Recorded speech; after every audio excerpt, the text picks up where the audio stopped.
Since the appearance of our earliest ancestors, the Earth we live on has been polluted.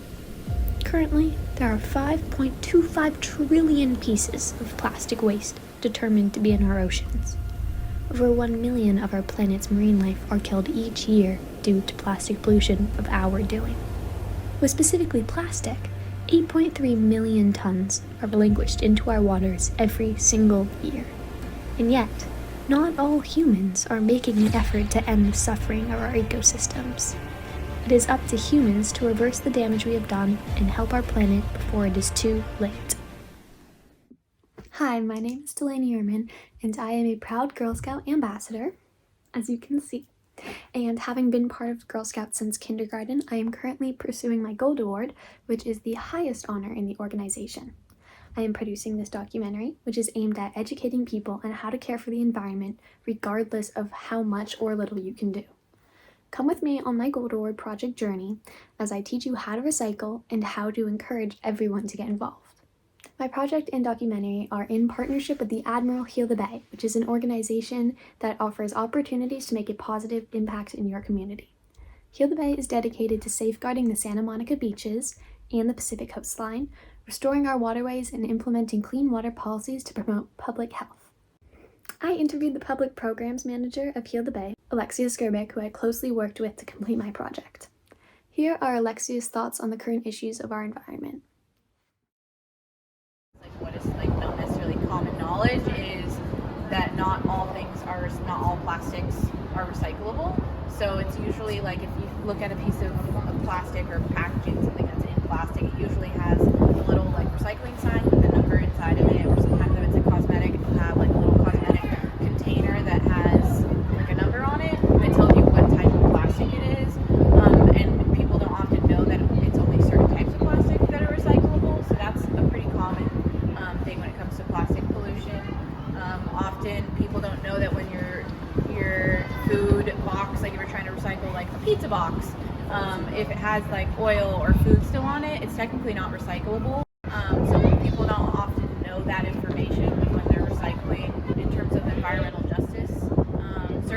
Certain communities might not have access to their local recycling center, or for example, the area that I live in doesn't have an active recycling bin that I can put my stuff in, because I live in an apartment. And so I think knowing where your local recycling center is really important. If you do want to recycle, sometimes it will take a little bit more effort, but being able to work towards organizations like Heal the Bay and other environmental nonprofits working towards having better equity when it comes to being able to recycle and contributing to that. And Heal the Bay is really leading the charge on trying to get more inland communities having access to beach cleanups, because a lot of people live in coastal communities, might have access to the beach and being close by, but someone that might live 30-40 miles inland might not be able to access the beach quite easily to go and clean up their environments. But they also, it's important not just to clean up our beaches, but it's important to clean up our inland areas, right? Everything kind of leads to those, especially when we get big storms like we have this year so far in California. So I think those are common misconceptions that people might have. In your daily life, I think it's really important to just one of the big R's that people talk about is reduction, or reduce. And I think that's really important, when you go to your local coffee shop, bring your own, reusable coffee cup. When you go to takeout, say that you don't want utensils, if you're going to take it home, you're going to use your own utensils. Small things like that, it's just kind of that switching that mindset that you have is really important for people to kind of get the knowledge that, it's that small decision in your everyday life that really makes a big difference, when it's not just me and it's not just you, but it's a larger group of people doing it. I think people can get involved by doing things not only in their everyday life, but finding organizations in their local community. Here in LA, we have a lot of local nonprofits that are doing a lot of great work. Beach cleanups are a really good way to get involved. Getting involved with policy, not just on your local level, but also in a larger sense. I know there's a lot of different causes that I'm really big on. There's a website called change.org that constantly has different petitions that you can sign from the comfort of your own home. And just this week, orcas that had those orcas that were trapped in that small bit of sea ice, and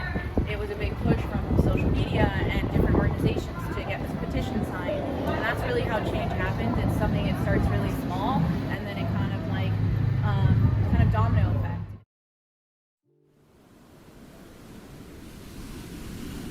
We all live in watersheds, areas of land that drain to a common body of water, such as the Pacific Ocean. Catch basins, aka gutters, connect us all, no matter where people live in Los Angeles. They are at the very beginning of the storm drain system. The storm drain system in LA was designed to carry water from the streets to the ocean to prevent flooding, but unfortunately, it isn't just taking water. It is also taking trash, litter, bacteria, chemicals, and any other pollutants left behind on our streets. These pollutants make their way straight out into our oceans without any cleaning or treatment. 80% of what we see on our beaches actually comes from the streets, through the storm drain system. One of the ways trash hurts animals is through entanglement, when animals get caught in the trash. Animals tend to eat and ingest trash. For example, plastic bags often look like sea jellyfish in the water, and many animals like to eat them. This all impacts us because pollution and urban runoff affect our water quality. When focusing simply on the United States, fewer than half know the proper way to recycle. This is important because recycling reduces the amount of waste put out into our world, specifically in landfills and incinerators, also helping to decrease greenhouse gases and water pollutants and saving energy. Recycling is the best way to begin helping our environment so that we can prevent pollution and conserve natural resources. Here's one of my fellow peers and friends. Her name is Maya, and she's a senior in high school. Without doing previous research, Maya is an example of citizens' knowledge of our planet and the current crisis that is going on. My name is Maya Shafshak, and I am just an ordinary student. Do you want to get more involved? A little bit, yeah. What major are you going into? I'm going into marine biology. Okay, so what made you want to go into marine biology? I love the ocean. I love the animals and plants and all the living organisms in the ocean. Do you have any knowledge of the current pollution in the ocean? A little bit, but not a lot. Do you want to know more about it? Yes. What would you say that you do on a daily basis to help prevent like plastic pollution? Not much, I'm not gonna lie. Do I you don't know have enough time in my schedule. Do you know how to properly recycle? Not really. Do you think that schools should provide, like, Yes. teach kids? Yes. Is there anything else you want to add?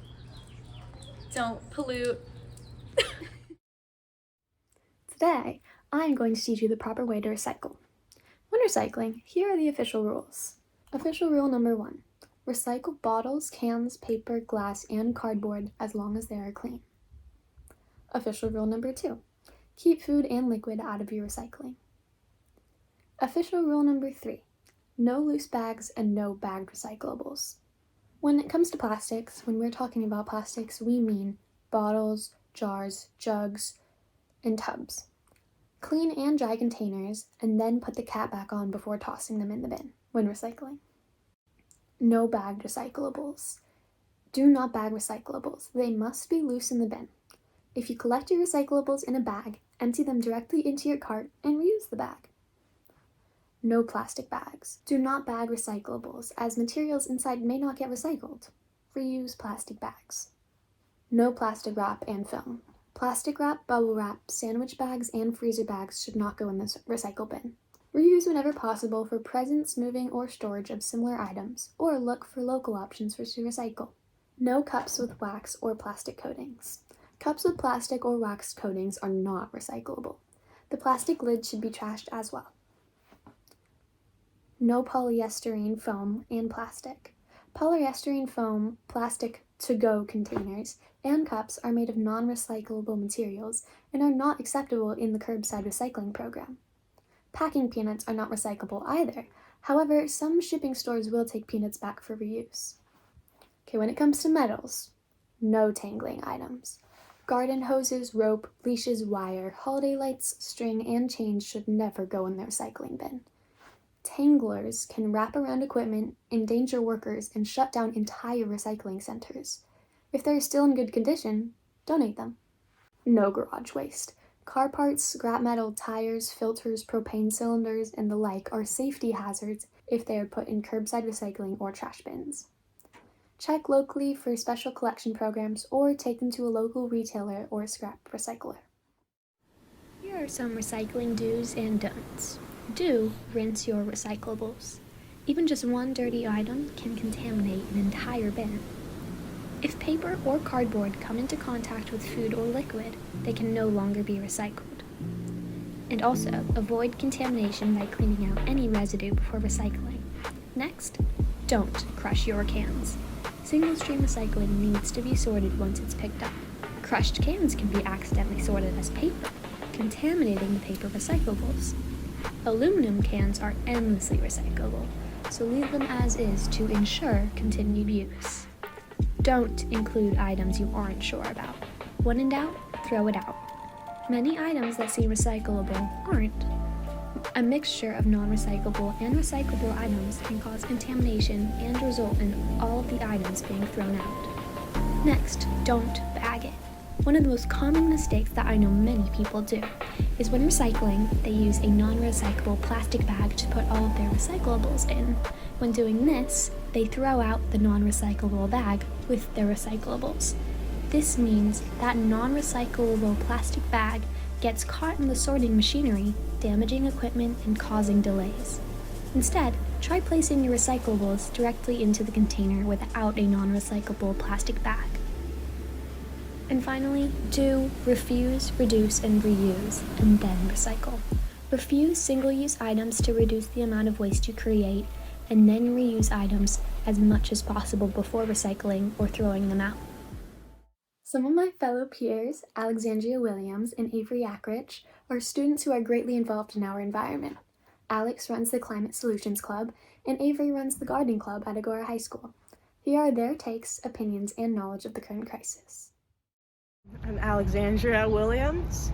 I'm a senior at Agora, and I'm planning to major in environmental studies.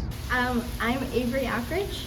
I'm a senior at Agora High School, and I'm interested in the environment. I built a garden, and I'm on a RISE team that's helping the environment, and I've done a couple projects like picking up trash and on pollution and such. Plastic pollution is definitely one of the biggest things that is an issue for our planet because plastic doesn't go away. And yeah, we need to find an alternative for plastic. There's a lot of it, and it's harmful for animals because it ends up killing a lot of them because it gets stuck on them, and then it also never fully breaks down, so it's in fish, which a lot of people eat, so it also affects us. Well, I guess learning about the problem itself, and if it's specifically plastics, learning about, where it comes from, or climate change, also learning about what's causing it, but then going further and learning about the solutions as well, because that's what's the most important currently. Well, I think it's an important issue that is often overlooked because it doesn't directly affect everybody, but it will, and I think it's the most important issue that we can address in our world because it affects everything and everyone. Well, definitely focusing on what you buy and limiting plastics, using it anytime you could use something reusable, use it. And then also focusing on food as well, buying stuff that's organic, and just supporting local growers. Try to reuse as much as you can. Try to not buy the products that are harmful to begin with. Honestly, even just like picking up trash when you see it, especially plastic, because every single piece of plastic matters and could be like a life of an animal. Find an organization or group that's in your area that you can meet up with, because it's a lot easier if you have a big group rather than just one person, and just get involved through that. I guess just specific laws that help as solutions and how they're enforcing them, and then also supporting them so that we can support them as students and people. I think getting involved with like local communities that help with that, and maybe not purchasing a lot of plastic items or purchasing more sustainable materials and things like that. For me personally, learning more about the policy and the political side of the spectrum and how that plays, because a lot of things can't be recycled, so how the government plays a role in eliminating it at the source rather than putting it on the consumers to deal with it. Here are some things to know about the environment. Always make sure to stay at least 100 yards away from any flowing storm drain because even though we may not see physical trash, there's still a lot of bacteria in that water that can make it unsafe to swim. After it rains, stay out of the water for at least 3 days because there is a large influx of bacteria and trash flowing from our storm drains into the ocean right after it rains. The Beach Report Card system is a system of collecting bacteria samples at the beach every week used all over the California coast. Heal the Bay, for example, takes this data and turns it into a grade. For those who enjoy fishing, it is important to check water quality and to know about fish contamination, which occurs from legacy pollution and pollution from past practices. Certain species caught in LA may be contaminated and unsafe to eat. If you'd like to learn more about this, you can visit pvfish.org. Beach cleanups are one of the best beginning steps to getting involved in helping. Anytime you go to the beach, always clean up your space and leave it better than it was when you arrived. When it comes to joining a beach cleanup, you can always start your own or join one. Many organizations host different beach cleanups, and it is very easy to get involved. If you want to start your own, just bring a trash bag, wear gloves, scan our sand for waste, and properly dispose of the pieces you find. It's as easy as that. Some things to know when participating in a beach cleanup are: try to use reusable supplies and to not add to the waste collected. Please do not touch any trash with your bare hands. Keep your gloves on. Cleaning data is very important. Heal the Bay actively uses this data to educate, to help support environmentally friendly legislation, and advocate for the health of our waterways. If you see something that looks sharp or dangerous, please do not pick it up. Please do not touch anything sticky or gross because, when in doubt, don't touch it at all. Please only pick up the things that you are comfortable picking up. When in doubt, don't touch it. What comes from nature stays in nature. The beach is an ecosystem and needs all of the natural elements to continue to thrive. If you find anything like kelp, leaves, sticks, rocks, driftwood, tar, or shells, please leave it there. Sometimes, when at the beach, it can look clean, but the tiny pieces in the sand, like bottle caps and cigarette butts, are the most important because they are the ones that animals tend to eat because they mistake them for food. These pieces are also difficult for beach rakes to clean up, so that's why our job is mainly to get those tiny pieces as well as the large ones. Please properly dispose of your trash. Once collecting the data, we will recycle all of the recyclable pieces and throw away all of the non-recyclable trash. Wash your hands thoroughly afterward and submit cleanup data through the Marine Debris Tracker app.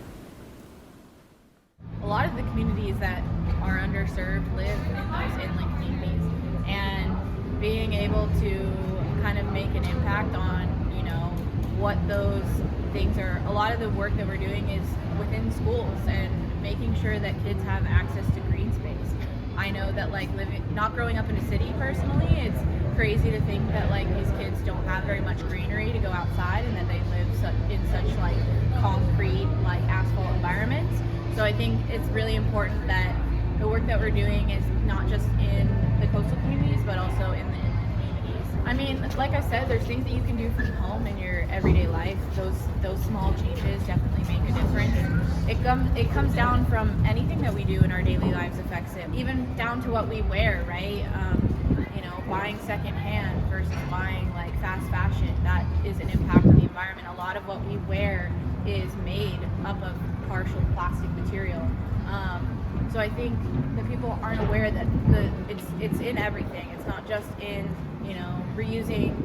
not using a plastic water bottle every day. And I'm still shocked to this day that despite the whole reusable movement, that we're still seeing people kind of continuously buy plastic water bottles just for their daily lives. Not even if you're out on the go and you need some water, you're buying a bottle, right? We've made a lot of progress, but I think for us to see a big difference, it's making those small changes, I think. And it's not just gearing towards, a lot of the environmental work geared towards a certain audience, and I think seeing that justice and equity where we are really reaching a wide variety of audience and trying to make being sustainable more attainable for not just a certain set of people, but for the larger audience is really important. When I think about the environmental movement, it really comes down to consistency and seeing us be consistent as a society and as individuals in wanting to make a change. A lot of times, very much our culture is like what's now and what's present, what's on the news, what's trending, and I think that it's becoming more and more consistent that we see these topics come up, but seeing those changes continuously being made, and it's really quite inspiring to see the more and more youth that I've worked with over the years, seeing that change, that it's like more important to a larger audience, makes me have hope. It is of utmost importance to realize the significance of our oceans and the environment as a whole. As humans, we have the power to make a change, and it is our responsibility to ensure that we are doing everything in our capacity to safeguard the planet. Every action, no matter how big or small, has a significant impact on the environment, and it is our responsibility to make a conscious effort to make a positive difference. We must understand that littering and not recycling may seem like trivial actions, but they have a significant impact on the ecosystem. The smallest pieces of waste can severely harm marine life and plants, leading to long-term damage that can be irreversible. We must prioritize the health of our planet over convenience, and take small steps like recycling and cleaning up after ourselves to make a difference. The Earth has been kind to us, and we must reciprocate that kindness by taking care of it. It is time to be responsible and act for the greater good of our planet.